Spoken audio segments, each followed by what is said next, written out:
Early in the morning, in our bed, my wife and I were talking. We laughed, we rejoiced. It felt so warm, as if the whole world around us had stopped.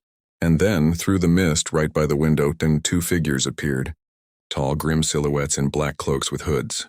Their faces were hidden in shadow, and just one look at them sent chills down my spine. But they were not alone. With them was a woman. When she stepped closer, I froze. I recognized her. It was my grandmother, the one I had only seen in photographs. And now that photograph seemed to come alive right before me. She looked at Elsa and spoke softly. "Daughter, come with us. We've come for you." My wife turned to me, her eyes filling with tears. "I don't want to go. I want to stay here. I am happy here."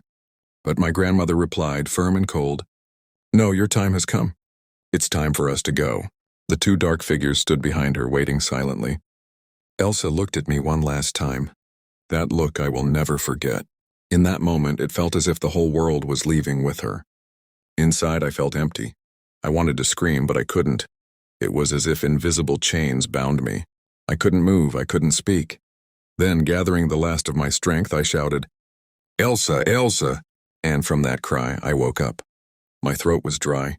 My heart was pounding so hard I thought it would burst from my chest. I jumped up and rushed to the kitchen.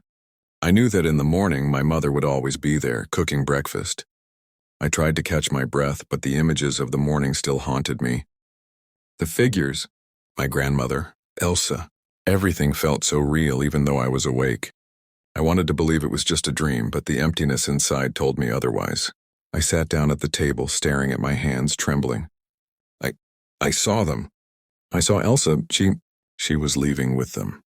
My mother didn't know what to say. She looked at me, worried and confused. Maybe it was just a nightmare, a bad dream. But deep down I knew this was more than a dream. Something had crossed the boundary. Something from another world had touched my life, and from that moment everything changed. I began noticing strange signs around the house.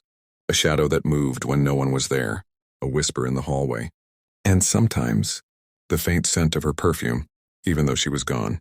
It was as if the boundary between our world and the other had thinned, and only I could see it. With each passing day, the strangeness grew stronger.